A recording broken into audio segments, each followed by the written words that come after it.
This is the TV 38 News. A very good evening to you. I'm Chris May. Sarah is off. Here is a look at a few of the stories that we're following for you at 9 o'clock.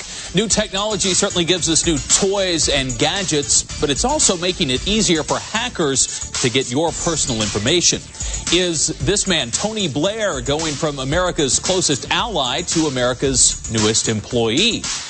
Well, we'll start tonight with a plan to spend $1 billion on the biotech industry in Massachusetts. It has been more than a month now since Governor Patrick made his $1 billion promise. And while we're still not getting specifics on where the money will come from, a meeting tomorrow will help determine how it's spent.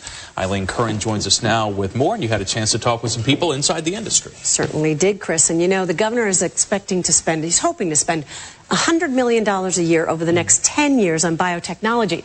When you're talking that kind of money, it's good to consult others before spending it.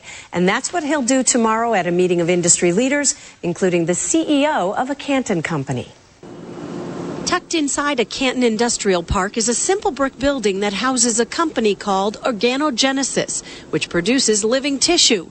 The company was founded in Massachusetts, but in jeopardy of expanding here. We were actually actively looking for a new manufacturing site outside of Massachusetts. What made the company decide to stay and add 300 new jobs? The governor's $1 billion life science initiative. Although the science climate has always been ideal here, what's important about the Life Science Initiative is that it's really restructuring the business climate.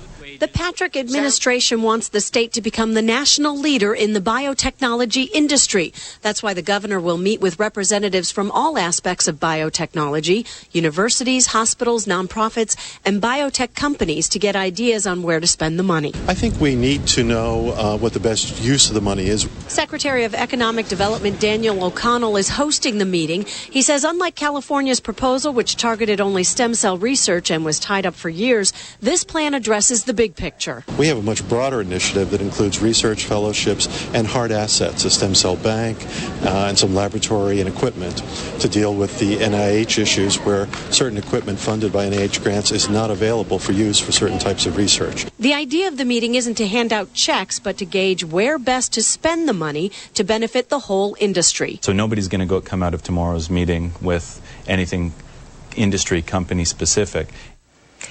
The administration will use what it learns tomorrow to craft legislation to fund the project and could have a bill ready as early as next month. But, of course, Chris, the big question remains, how will the state pay for all of this? And that is a big question. Eileen Curran live with us tonight. And as Massachusetts plans its biotech commitment, which will likely include some form of stem cell research, today President Bush vetoed a bill that would have expanded federal funding for embryonic stem cell research. He says that research on embryos crosses a moral boundary. Supporters of the bill, though, say the president put ideology before science. Also,